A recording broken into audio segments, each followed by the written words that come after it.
আমি আমার চাচিকে খুব ভালোবাসতাম এবং তিনি আমার সব কথায় বিশ্বাস করতেন। তিনি দেখতে অনেক সুন্দর ছিলেন, আমি তার রূপের প্রেমে পড়ে যাই, গায়ের রং ছিল ফর্সা, একটু স্বাস্থ্যবান, যা তাকে আরও সুন্দর করে তুলেছিল। চাচির শ্বশুরবাড়িতে প্রথমে ঘোমটা পড়ে থাকতেন, কিন্তু সময়ের সাথে সাথে ভাইবোন ভাগ্নেদের সাথে বন্ধুত্ব গড়ে উঠতে থাকে। চাচি আর চাচা সবাই একসাথে থাকতে শুরু করলেন এবং সব কিছু স্বাভাবিক হয়ে গেল, এমনকি ঘোমটা দেয়া বাদ দিয়ে দিলেন। আমার চাচি যখন বিয়ে করে বাড়ি এলো, তখন আমি তাকে আমার চাচির মতো ভাবতাম, কারণ তার সাথে আমার বয়সের পার্থক্য খুব বেশি ছিল না। নতুন কেউ বাড়িতে এলে সে খুশি হতো, উত্তেজিত হতো এবং তার সাথে আরও কথা বলত। পুরো বাড়িটাও সে সুন্দর করে তুলত এবং তার কথা বলার মধ্যে একটি বিশেষ আকর্ষণ ছিল। সে রান্নাঘরে দাঁড়িয়ে কাজ করছিল, আর যখনই সে কিছু চাইত, আমি তা এনে দিতাম। আমরা হাসতাম, ঠাট্টা করতাম, লুডো খেলতাম, কখনো একসাথে বসে চা পান করতাম। আর আমি তার দিকে চেয়ে থাকতাম, জানি না কেন। একটা সময় ছিল যখন পরিবারে এটা নিয়ে কথা উঠেছিল যে হয়তো আমার খালার সাথে আমার কিছু অদ্ভুত সম্পর্ক আছে। এই খবরটি পরিবারের একজন মহিলার দ্বারা ছড়িয়ে পড়েছিল, কারণ তিনি শিক্ষিত এবং সুন্দরী ছিলেন। কিভাবে কথা বলতে হয় জানতেন, ভালো খাবার রান্না করতেন, সবকিছুই বুঝতে পারতেন। পরিবারটি তাকে খুব ভালোভাবে গ্রহণ করেছিল এবং তাকে সবসময় সম্মান করত। কিন্তু যখন তাকে নিয়ে আলোচনা হয়েছিল, কেউ তার বিরুদ্ধে কিছু বলতে পারেনি, শুধু বলেছিল যে তার সাথে আমার সম্পর্কটা অন্যরকম ছিল। আপনি নিজেই ভেবে দেখুন, এটা কিভাবে হতে পারে না। অনেকেই অনেক কথা বলেছিল, যদিও আন্টি সবাইকে আশ্বস্ত করেছিলেন যে আমি তার ছেলের মতো। তিনি বলতেন, যদি চাচা তার মায়ের জায়গায় থাকতে পারেন, তাহলে আমার ক্ষেত্রেও তা সম্ভব। আর একজন ছেলে কি তার মাকে নিয়ে হাসিঠাট্টা করতে পারে না? এভাবে কি আমাদের বিব্রত হওয়া উচিত ছিল? লোকেরা আমাদের সম্পর্ককে ভুল বুঝেছিল, যার ফলে আমাদের একে অপরের সামনে আসা দেখা উচিত ছিল না। কিন্তু যখন মানুষ যদি আমাদের উপর দোষ না দিত, তবে হয়তো অনেক কথাই বলা হতো না। কিন্তু আমরা একে অপরকে অনেক সম্মান করতাম, এবং আজও আমি তাকে একটি পরামর্শ দিয়েছিলাম যা বাস্তবায়ন করতে যাচ্ছিলাম। তাকে অভিনন্দন জানাতে গিয়েই আমি হতবাক হয়েছিলাম, জানতাম না যে এই উপদেশটি আমার জীবনকে ধ্বংস করবে এবং আমার বাড়িতে অশান্তি সৃষ্টি করবে। আমার নাম শ্রাবণ, আমার পরিবারের আমিই যুবক এবং সবচেয়ে শক্তিশালী। সবাই আমাকে বিশ্বাস করত। লোকে বলত, যখনই কোনো কাজে বিয়ে হতো, সব কাজ আমার হাতে তুলে দেওয়া হতো। তারা জানত, শ্রাবণ যদি কাজে মন দেয়, তাহলে তা সফল হবেই। প্রত্যেক পরিবারে এরকম একজন সদস্য থাকে, এবং আমার এক বোন ছিল। আমি, আমার বাবা মা এবং আমার বোন সবাই একই গ্রামে এক বাড়িতে থাকতাম। যদিও তার স্বামী আর নেই, একটা ছেলে ছিল, যার নাম ছিল সাজু। সে নিজের জগতে মগ্ন থাকত। সাজু আমার থেকে ছোট ছিল। একবার আমি আমার চাচির বাড়ি গিয়েছিলাম। সেদিন আমি বললাম, চাচি, তুমি এত সুস্বাদু খাবার রান্না করেছ। আমি মুগ্ধ, তার খাবার সত্যিই অসাধারণ ছিল। এরপর থেকে আমি ইচ্ছে করেই তার বাড়িতে যেতাম, শুধু তার রান্না করা খাবারের জন্য। আমি অজুহাত খুঁজতাম যেন তার বাড়িতে খাবার খাওয়ার সুযোগ পাই। একদিন খাওয়ার পর সারা সপ্তাহ তার কথা মনে হতো। কিন্তু আমার মা বলতেন, তোমার চাচির সাথে বেশি মিশো না। চাচা থাকলে কথাই অন্যরকম হতো। মা বোঝাতেন, যখন কারো বাড়িতে বোন থাকে, কোনো লোক তার বাড়িতে যায়। কিন্তু তোমার চাচা নেই, তার স্ত্রী আর ছেলের সাথে তোমার সম্পর্ক কি? হ্যাঁ, তার ছেলে তোমার ভাই, মাঝে মাঝে দেখা করো। কিন্তু তার বাড়িতে যাওয়ার দরকার নেই। 4 ঘন্টা বসে থেকে কী লাভ, মা বলতেন। আমার চাচির সাথে আমার সম্পর্ক যেন ভুলে যাই। আসলে আমার চাচা বয়সে বড় ছিলেন এবং চাচি আমার থেকে প্রায় 1-2 বছরের বড় ছিলেন। আমি বলতাম, তুমি জানো, পরিবারের একজন মহিলাও বলেছিলেন, আমার চাচির কট্টর শত্রু ছিলেন। তোমার চাচি এবং পুরো পরিবার জানে তিনি কখনো ভালো কিছু করেননি। সবসময় অন্যের চরিত্র নিয়ে কথা বলতেন। মা বলতেন, সে সাধারণ মহিলা নয়, সে তোমার চাচি। এখন আর তোমার ওখানে যাওয়া আমার ভালো লাগছে না। আমি যদি তোমাকে কিছু করতে বাধা দিই, তুমি কেন আমার সাথে ঝগড়া করছ? আমি বললাম, ঠিক আছে, ভবিষ্যতে এই ব্যাপারটা দেখব। আমার চাচি তখন খুব বিরক্ত ছিলেন এবং শুধু তার অনুভূতির কথাই বলতেন। তাহলে কি পরিবারের কেউ আমার চাচাকে ভালো মনে করবে না? আন্টি কখনোই জীবনে কোনো কাজ করেননি এবং শুধু তার ঘর চালাতেন। তিনি অনেক ধনসম্পদ নিয়ে বিদেশ চলে গেলেন, সবাইকে বললেন যে সেখানে গিয়ে ব্যবসায় টাকা বিনিয়োগ করবেন এবং সবার টাকা দ্বিগুণ হবে। কিন্তু সেখানে যাওয়ার পর সেই টাকাও নষ্ট হয়ে গেল। ফিরে আসার পর লোকে জিজ্ঞেস করল কি হল। এরপর তিনি মারা গেলেন। তার মৃত্যুর পরেও কেউ তাকে ভালোভাবে স্মরণ করেনি। কারণ তিনি মৃত্যুর আগে পুরো পরিবারকে প্রতারণা করেছিলেন। তিনি ভেবেছিলেন বাইরে গিয়ে ব্যবসা শুরু করলে সবার উপকার হবে। তাদের দ্বিগুণ টাকা ফেরত দেবে, লোকে তাদের টাকাও পাবে এবং তাদের ব্যবসাও চলবে। কিন্তু দুর্ভাগ্যবশত ব্যবসায় ঝুঁকি ছিল এবং সবকিছু নষ্ট হয়ে গেল। আজ আন্টি আমাকে বললেন তিনি তার ছেলের সম্পর্ক দেখতে গিয়েছিলেন, কিন্তু মেয়েটি পছন্দ হলে তাকেও সাথে নিয়ে যাবেন। আজকাল মেয়ে দেখলেই সবকিছু যাচাই করা হয়। সবার সামনে শ্রাবণের মৃগী রোগের আক্রমণ হয়েছিল, যা আগে কখনো হয়নি। কিন্তু হঠাৎ করেই এই সমস্যা দেখা দিল। জানতে পারলাম যে তার এপিলেপসি রয়েছে। এবং আমরা জানতাম না যে কোনো মেয়েকে দেখলেই তার খিঁচুনি হয়। আগে সে নিয়মিত ওষুধ খেত, তাই ভালোই ছিল। কিন্তু আমি লক্ষ্য করলাম যখনই সে কোনো মেয়েকে দেখে তখনই এই সমস্যা দেখা দেয়। এখন এটি প্রায় হতে শুরু করেছে। সবাই বলছে তাকে বিয়ে করালে সমস্যা ঠিক হয়ে যাবে। কিন্তু কিভাবে তাকে বউ দেখাবে যখন তার সামনেই খিঁচুনি হয়? এপিলেপসি একটি জটিল রোগ। প্রথম দিকে মানুষ জানত না যে এপিলেপসির আক্রমণ প্রাণঘাতী হতে পারে। তারা ভাবত কোনো ভূত আক্রমণ করেছে। তারা বিভিন্ন অদ্ভুত পদ্ধতি ব্যবহার করত, কেউ জুতার গন্ধ শুকাত, কেউ জাদুবিদ্যা করত। কিন্তু ডাক্তারের কাছে গেলে তিনি একটি ওষুধ দেন, যা প্রতিদিন খেতে হয়। যেদিন ওষুধ খাওয়া হবে না সেদিন স্ট্রোক হওয়ার সম্ভাবনা থাকে। চাচির বক্তব্য অদ্ভুত শোনায়। লোকে বলে এপিলেপসি আক্রান্ত ব্যক্তিকে বিয়ে করলে সে সুস্থ হয়ে যাবে। কিন্তু চাচির কথাই ঠিক যে মেয়েকে দেখেই যদি খিঁচুনি হয় তাহলে কিভাবে সে সেরে উঠবে? কোনো মেয়ে বা তার পরিবার যদি জানে যে এই রোগ আছে, তারা বিয়েতে রাজি হবে না। আমি বললাম আমার পরিচিত একজন ডাক্তার আছে, আমি তার সাথে কথা বলব এবং প্রতিকারের উপায় খুঁজব। আমি চাচিকে সান্ত্বনা দিয়ে বললাম আমি কাল এসে রাজকে ডাক্তারের কাছে নিয়ে যাব। আমি যাব, তবে মা বলেছে সেখানে না যেতে। কিন্তু কারো সাহায্য করা তো অপরাধ নয়। আমাদের সম্পর্ক কিছুটা অদ্ভুত হয়ে গিয়েছিল এবং আমরা দুজনেই ভুল বুঝেছিলাম। আমাদের চাচির কাজের ধরন ছিল এমন যে তিনি রাতে দেরি করে আসতেন। পরিবারের অভ্যাস ছিল রাতে চা পান করা, এবং আমারও সেই অভ্যাস ছিল।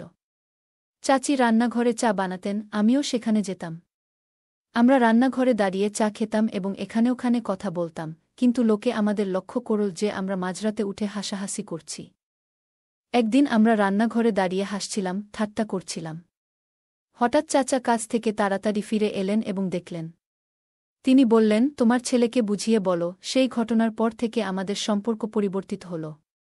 তারপর সবাই আলাদা ঘর বানিয়ে নিল। যৌথ পরিবার ভেঙে গেল। যৌথ পরিবার ভেঙে যাওয়া মানে এই নয় যে পারিবারিক বিষয় ও প্রশ্ন থেকে মুক্তি পাবেন, বরং খবর পাওয়া আরও সহজ হয়ে গেল। আমি যদি চাচির বাড়িতে যেতাম তাহলে সেই খবর পুরো পরিবারে ছড়িয়ে পড়ত। কেউ না কেউ বলত সে প্রতিদিন সেখানে যায়। এখন প্রশ্ন ছিল আমার ভাইয়ের মতো চাচাতো ভাইয়ের জীবন নিয়ে। সে অসুস্থ ছিল এবং তার চিকিৎসা খুব জরুরি ছিল। আন্টি ঘর চালানোর চিন্তায় খুব উদ্বিগ্ন ছিলেন। ছেলে থাকাটা খুব জরুরি ছিল। 3 বছর বয়সে না হলেও 3 বছর বয়সে বাড়িতে হাজারটা কাজ ছিল যা সে নিজে করতে পারত না। মাঝে মাঝে আমি রুমের বাল্ব বদলিয়ে দিতাম, কখনো তার রেশন নিয়ে আসতাম, আর কখনো অন্য কোনো ঘরের কাজ করতাম যা সে একেবারেই করতে পারত না। এখন সে বড় হয়ে উঠছিল, কিন্তু পুরো পরিবার তাকে ঘৃণা করত এবং কেউই তাকে তাদের মেয়ের জন্য পছন্দ করত না। তাই সে তার ছেলেকে বিয়ে করাতে খুব আগ্রহী ছিল এবং তাকে সম্পর্ক বোঝাতে বলেছিল। আমি তার সাথে বন্ধুত্ব করার অনেক চেষ্টা করেছি, কিন্তু সে খুব অদ্ভুত ছিল, নিজের জগতে ব্যস্ত থাকত। পড়ালেখায় ভালো ছিল না, কোনো কাজ করত না, এমনকি চাকরিও করত না।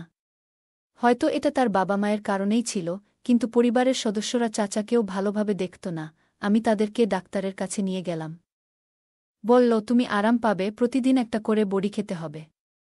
এই বড়ি ছাড়া তুমি বাঁচতে পারবে না, যেমন ডায়াবেটিক রোগীর জন্য ইনসুলিন প্রয়োজন। বুঝলাম এই বড়ি তার জন্য অত্যন্ত জরুরি। ডাক্তার বললেন ধৈর্য ধরো, তোমার ছেলেকে সুস্থ হতে দাও। কিন্তু তিনি বললেন আমি অপেক্ষা করতে পারি না। আমি আজকাল আমার স্বাস্থ্য সম্পর্কে কিছুই জানি না। আমার কি হবে, তার কি হবে, তার দেখাশোনার জন্য কেউ থাকবে না। আমি বলেছিলাম আমরা মেয়েটিকে দেখতে গিয়েছিলাম। তিনি বললেন তুমিও আমার সাথে আসো। আমরা সেখানে গিয়ে বসলাম, মেয়েটিও এগিয়ে এলো। প্রথমে মনে হল আমার চাচাতো ভাইয়ের অবস্থা ভালো আছে, হয়তো ওষুধে কাজ করছে। কিন্তু হঠাৎ তার অবস্থা খারাপ হতে শুরু করল, সবাই অবাক হয়ে গেল। মেয়েটি বলল, আপনারা সেই নারীদের মধ্যে যারা মনে করেন বিয়ের পর সব ঠিক হয়ে যাবে। আপনারা তার চিকিৎসা করান, তারপর বিয়ের কথা ভাবুন। নিচে নামতেই আমি বললাম, তুমি এটা সহজে করতে পারো। আমরা সম্পর্ক দেখতে এসেছি, তোমার মেয়েকে তুলে নিতে নয়। আমরাও সম্মানীয় মানুষ। চাচি রাগ না করতে বললেন। আমরা সেখান থেকে ফিরে এলাম। বাড়ি ফিরে মা খুব বিরক্ত হলেন, জিজ্ঞাসা করলেন আমি কোথায় ছিলাম। বললাম, এক বন্ধুর বিয়েতে। মা বললেন, তোমার বোনের জন্য আমি চিন্তিত। বিয়ের পর থেকে তাকে এখানে আসতে দেয় না।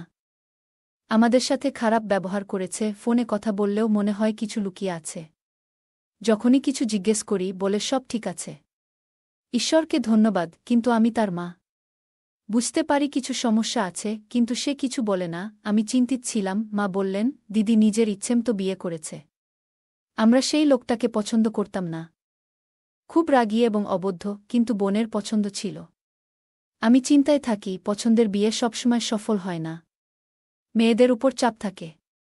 তারা ভাবে নিজের ইচ্ছায় করেছি, সব সহ্য করতে হবে।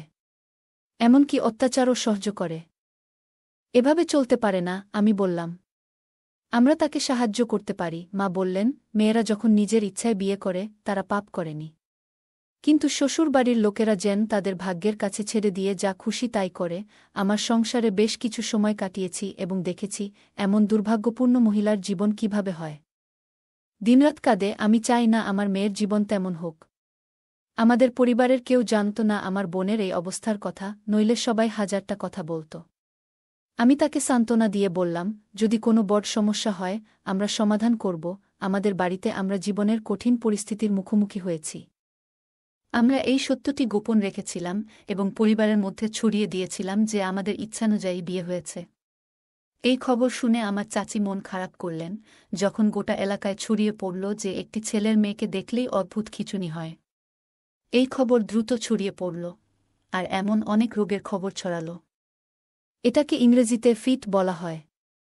মানুষ এই ধরনের গল্প খুব পছন্দ করে, কিন্তু যখন এটা হয় তখন শুধুমাত্র সেই ব্যক্তিই জানে কত কষ্টের। চাচি বললেন, আমার ভাগ্য খারাপ, আমার সারা জীবন দুশ্চিন্তায় কাটবে। কেউ একজন পরামর্শ দিয়েছিল তার ছেলেকে বিধবা নারীর সাথে বিয়ে করাতে। আমি বললাম, এতে কোনো সমস্যা হবে না। কিন্তু চাচি উত্তর দিলেন, কিভাবে আমার ছেলেকে একজন বিধবার সাথে বিয়ে করতে পারি? এটা কি তার দোষ যে সে বিধবা? আমাদের উচিত তার সম্মান করা। আমার ছেলে এখনও বিয়ে করেনি, সে ছোট, সুদর্শন, মনের দিক থেকে একটু কাঁচা, কিন্তু এটা তার দোষ নয়। চাচি কাঁদতে কাঁদতে বললেন, আমার ছেলের মধ্যে কোনো মন্দ নেই, সে মাদক খায় না, মিথ্যা বলে না। আমি তাকে সান্ত্বনা দিয়ে বললাম, আমরা একটা সমাধান বের করব। তিনি কখনো কারো সাথে খারাপ আচরণ করতেন না, কোনো মেয়ের দিকে তাকাতেন না, বরং নিজের জগতে ব্যস্ত থাকতেন। সম্ভবত তার অসুস্থতার কারণেই তিনি অন্যদের সাথে মিশতে পারতেন না। আমি বিশ্বাস করি না যে তিনি অন্য কোনো ধারণা দিয়েছিলেন, তবে আমি মনে করি এটি পুরোপুরি ঠিক। এবং আপনি যেমন বলছেন, মহিলা, যখন কেউ একটি মেয়েকে বিয়ে করে এবং কয়েক বছর পরে তার স্বামী মারা যায়, তখন সে একজন মহিলার বয়স বাড়ে না, কিন্তু তার জন্য আবার বিয়ে করা কঠিন হয়ে যায়। যদি আপনি এমন একটি মেয়েকে বিয়ে করেন যার স্বামী মারা গেছে এবং তাকেও পুনরায় বিয়ে করতে হয়, তবে সে অবশ্যই আপস করবে। বিয়ে করলে অনেক সমস্যা হতে পারে, কারো হয়তো হার্টের সমস্যা, কারো পায়ের সমস্যা, বা অন্য বড় অসুখ। মহিলাদের জন্য পরিস্থিতি কেমন হবে? বেঁচে থাকাও যেন এক প্রকার রোগ, এবং এর অদ্ভুত ব্যাপার হল, হঠাৎ কিছু হলে লোকটি ভয় পায় এবং ভাবে হয়তো পাগল হয়ে গেছে বা কোনো অশরীরী শক্তির কবলে পড়েছে। কিন্তু এটা আসলে এক ধরনের রোগ, ওষুধ খেলে সব ঠিক থাকে। আপনার ছেলেকে এমন একটি মেয়ের সাথে বিয়ে দিন। তাহলে সে তার দেখাশোনা করবে এবং আপনার সংসারও দেখবে। আজকাল একটি মেয়ে অনেক কষ্টে বিয়ে করে এবং বিধবা হলে পুনরায় বিয়ে করে। এই দ্বিতীয় সুযোগটি তার জন্য বিশেষ, এবং তিনি এটি কোনো কারণে হারাতে চান না। যেমন কোনো মহিলার ক্ষেত্রে হয়, তৃতীয়বার বিয়ে করা সবথেকে কঠিন কাজ। তাই যদি কেউ জানে যে তার সঙ্গীর স্ট্রোক হয়েছে, তাহলেও তার অসহায়ত্বের সুযোগ নিয়ে বাঁচা কঠিন। কিন্তু অন্তত থাকার মতো একটি ছাদ পাবে। আমার খালা অবাক হয়ে বললেন, তুমি কি এমন কাউকে পছন্দ করছ? আমি নিজেকে বলছি না, তবে তুমি নিশ্চয়ই তাদের মধ্যে একজন যারা কোনো নারীকে সহজে ভালো মনে করেন না। তিনি বললেন, আমার ছেলে অসুস্থ হলে তার কি দোষ যে তাকে শাস্তি দিতে হবে? একজন মহিলার স্বামী মারা গেলে সেই মহিলার কি দোষ? আমার খালা রাগান্বিত হয়ে বললেন, তুমি ঠিক বলছ, কিন্তু আমার মন কিছুতেই মানতে চাইছে না। আমি কয়েকদিনের জন্য শহরে যেতে চাই, তাকে সাথে নিয়ে যাচ্ছি। সেখানে গিয়ে ভাবব কি করব। মেয়েটি বলল, নিজের খেয়াল রেখো। তুমি আমাকে অনেক সমর্থন করেছ, যদিও আমি জানতাম তোমার মা এটা পছন্দ করবে না। তিনি অবশ্যই তোমাকে বাধা দেবেন। আমি তোমার মায়ের সাথে কোনো খারাপ সম্পর্ক রাখিনি, শুধু যে আমি তার থেকে বেশি সুন্দরী, তাই তিনি আমার সাথে ঝগড়া করতেন। এটা মেয়েদের স্বভাব। তুমি এটা বুঝতে পারবে না, এটা তোমার দোষ নয়। মাঝে মাঝে আমরা মনে করি আমাদের সম্পর্কের ঘৃণা করার অধিকার আছে। শাশুড়ির মতো তিনি কখনোই পুত্রবধূর সাথে ভালো ব্যবহার করতে পারেন না, কারণ তিনি সমাজের সবকিছু দেখেছেন এবং এটিকে তার কর্তব্য বলে মনে করেন। আমার খালা বললেন, তুমি নিজের যত্ন নাও এবং আমি কিছুদিন থাকতে চাই। তুমি একটু বিশ্রাম পাবে। আজকাল তিনি বললেন, তুমি খুব ভালো থাকো। আমার যদি একটি মেয়ে থাকত, আমি অবশ্যই তাকে বিয়ে করতাম। তিনি হাসলেন এবং বললেন, তাহলে যদি তোমার একটি মেয়ে থাকত, আমি সকালেই শহরে চলে যাব। ওর ছেলের বিয়ে শুনে আমি খুব খুশি হলাম এবং বললাম, দেখ, আমি আমার ছেলের বিয়ে দিয়েছি আর তোকে বলিনি। বিয়েটা হয়তো খুব তাড়াতাড়ি হয়ে গেছে, কিন্তু খুশির ব্যাপার হলো আমি আমার চাচিকে দেখতে শহরে যাচ্ছি। তুমিও আমার সাথে আসবে। দেখি কার ভাগ্য বিগড়েছে, আমার মাকে অনেক কিছু বলতে পারিনি। একই শহরে যেখানে আমার বোনের বিয়ে হয়েছিল। তাই হয়তো আমার মা যেতে প্রস্তুত ছিলেন। যদিও আমাদের তার বাড়িতে যেতে দেওয়া হয়নি। আমার শ্যালক বলেছিলেন যে আমাদের বাড়িতে কেউ আসবে না। কিন্তু আমার মায়ের মনে একটি ইচ্ছা ছিল যে আমরা হয়তো দেখা করতে পারি। কৌতূহল একজনকে এমন কিছু করতে বাধ্য করে যা আমার মাকে কোনো রাতে বিয়ে করতে পারে না বা তার বউয়ের সাথে দেখা করতে আসতেন। কিন্তু মেয়েটা কেমন আছে তাই তিনি যেতে রাজি হলেন। ওই শহরে আমার মামার বাড়িটি দেখে মনে হল বিয়েটা হয়েছে। আমরা ভিতরে ঢুকলাম এবং তারা আমাদের বসার ঘরে বসিয়ে দিল। এই চাচি আসার পর তাকে খুব সুন্দর এবং খুশি দেখাচ্ছিল। আমি তাকে অভিনন্দন জানালাম এবং মাও বললেন, আসুন, আমাদের ছেলের বিয়ে হয়েছে। এখন ভগবান ভবিষ্যতের মঙ্গল করুন। আমি আন্টিকে অভিনন্দন জানালাম এবং বললাম, যখন আপনি আমাকে আমার বোন এবং তার স্বামীকে পরিচয় করিয়ে দিলেন, আমরা দুজনেই হতবাক হয়ে গেলাম। কারণ আমরা জানতাম না। আমরা জিজ্ঞেস করলাম, এসব কি হচ্ছে? এটা কিভাবে হতে পারে যখন আমাদের চাচি বলেছিলেন যে আপনার বোনের স্বামী মারা গেছেন? কিন্তু তার শ্বশুরবাড়ি তাকে কাজে লাগাতে রেখে দিয়েছে। আমি বিষয়টি জানতে পেরে তাকে সাহায্য করার কথা ভাবলাম। তিনি বললেন, এ বিষয়ে কাউকে বলবেন না, তারা খুব বিপজ্জনক। তবে আমার ভাই পুলিশে আছে, তার সহায়তায় তাকে সেখান থেকে বের করেছি। তারপর থেকে সে এখানেই থাকত, কিন্তু তখনও আমি তাকে আমার ছেলের সাথে বিয়ে দিয়েছিলাম। একজন মহিলা হিসেবে সে তার যত্ন নেবে। আজ তাদের বিয়ে হয়েছে এবং ঈশ্বরকে ধন্যবাদ, এই বোনটি আমার আসল বোন ছিল না। সে আমার প্রথম স্বামী যে মারা গেছে, তাই সে আমার আসল বোন ছিল না এবং সে শ্রাবণের আসল কাজিনও ছিল না। সেই দুষ্ট লোকের খপ্পরে পড়ে তাকে বিয়েও করিয়ে দিয়েছি, না হলে এই সময়ে আমার বোনকে অনেক কষ্ট দেওয়া হতো। আমার মামাতো বোনকে জামাই হিসেবে মেনে নিয়েছি। আমি আন্টিকে বলেছিলাম যে আপনি সত্যিই খুব ভালো সিদ্ধান্ত নিয়েছেন। আমার এই কাজিন আমার বোনকে পছন্দ করেছে, এটা সে কখনো কাউকে জানায়নি। এখন সে তার ভাগ্যের দিকে ফিরে গেছে এবং বিয়ের পর তার অবস্থা অনেক ভালো হতে শুরু করেছে। কিন্তু তারপরও আমার বোন তাকে ভালোভাবে সামলে নিয়েছে, যদিও সে তার থেকে একটু বড় ছিল। দম্পতিকে খুব ভাল লাগছিল। তারা গ্রামে ফিরে এসে এখানেই বসবাস শুরু করেছে। খারাপ অবস্থায় ছিল, এই 2 বছর খুব কষ্টে কাটিয়েছে, কিন্তু এখন তারা ভালো আছে। তার স্বামী এক দুর্ঘটনায় মারা যায় এবং এরপর তার শ্বশুরবাড়ির লোকেরা তাকে আরও একা করে তোলে। তবে তার ভাগ্য ভালো ছিল যে তার চাচি তাকে সেখান থেকে উদ্ধার করে। এখন সে বলত, আমি সুখী এবং আমার জীবনে কোনো অভিযোগ নেই। সে বলত, যখন থেকে আমি শ্রাবণ এর সাথে বিয়ে করেছি, তখন থেকেই মনে হচ্ছে আমি সঠিক কাজ করেছি। আল্লাহ আমাকে ক্ষমা করেছেন এবং আমি এখন খুব খুশি। আশা করি শ্রাবণও খুশি হবে। গল্পটা কেমন লাগলো জানাতে ভুলবে না। আরও মজার মজার রোমান্টিক গল্প শুনতে চাইলে ভিডিওটি লাইক, শেয়ার এবং চ্যানেলটি সাবস্ক্রাইব করতে এবং বেল আইকনটি ক্লিক করতে ভুলবে না। ধন্যবাদ।